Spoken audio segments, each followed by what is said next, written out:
बचपन में दवाई कड़वी लगने पर माँ चीनी का लालच देकर हमें दवाई खिला दिया करती थी।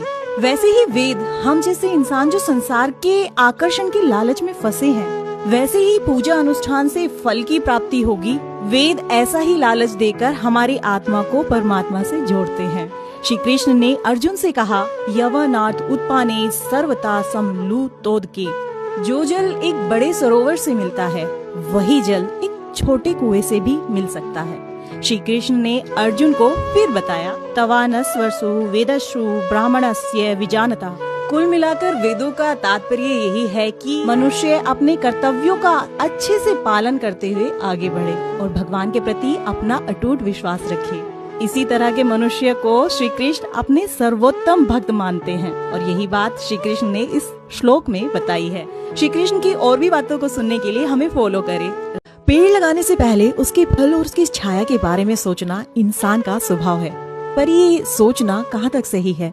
श्री कृष्ण ने अर्जुन से कहा, कर्माणि वाधिकारस्ते मा फलेषु कदाचन। अर्जुन, तुम्हें कर्म करने का अधिकार है, पर जो कर्म फल से प्राप्त होगा तुम उसके अधिकारी नहीं हो। श्री कृष्ण ने कहा, माँ कर्म फल हेतु भूमर्ते संगो सत्व कर्मणि। किसी प्रतियोगिता में भाग केवल जीतने के उद्देश्य से मत लो, प्रतियोगिता ही तुम्हारा कर्तव्य है ऐसा मानकर उसमें भाग लो और मन में कर्म करते हुए अहंकार मत रखो। श्री कृष्ण ने श्लोक में अर्जुन से कहा, पार्थ, तुम्हें कर्म करने का अधिकार है, लेकिन उसका परिणाम हमारे प्रयासों पर निर्भर नहीं करता। श्री कृष्ण की और भी बातों को सुनने के लिए हमें फॉलो करें। तराजू के दो पलड़े होते हैं। अगर दोनों पलड़ों में एक समान भार की वस्तु नहीं रखोगे तो पलड़ों का बैलेंस बिगड़ जाएगा। श्री कृष्ण ने अर्जुन से कहा, योगस्था कुरु कर्माणि संगम त्यक्त्वा धनंजय। अपने स्वभाव को ऐसा बनाओ कि जीवन में कैसी भी परिस्थिति आ जाए तुम अपना बैलेंस ना बिगड़ने दो। सुख में ज्यादा ना उछलो और दुख में ज्यादा दुखी ना हो। श्री कृष्ण ने फिर से कहा, सिद्धिया सिद्धियो समो भूत्वा समत्व योग उच्यते। जब आप ये समझ जाए कि प्रयास आपके हाथ में है लेकिन परिणाम नहीं, तब हम कर्तव्य करने में ही ध्यान लगाते हैं और तब हम परिणाम को भगवान के लिए छोड़ देते हैं। ऐसी ही भावना के बारे में श्री कृष्ण ने इस श्लोक में बताया है। श्री कृष्ण की और भी बातों को सुनने के लिए हमें फॉलो करें। जीवित रहने के लिए मनुष्य प्रयास करता है, अपने परिवार का पेट भरने के लिए मनुष्य प्रयास करता है, किंतु वही मनुष्य अपने परिवार से अपेक्षा करने लगे और अपनी भौतिक इच्छाओं के लिए लालच करने लगे तो वह प्रयास कर्म योग नहीं कहलाता।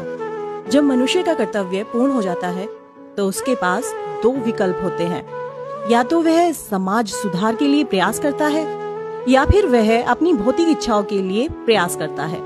श्री कृष्ण ने अर्जुन से महाभारत में कहा, दुरेण हवरम कर्म बुद्धि योगा धनंजया। अपने सुखों की इच्छा रखने वाले कभी आगे नहीं बढ़ पाते। अपने विचारों को उच्च रखना जरूरी है।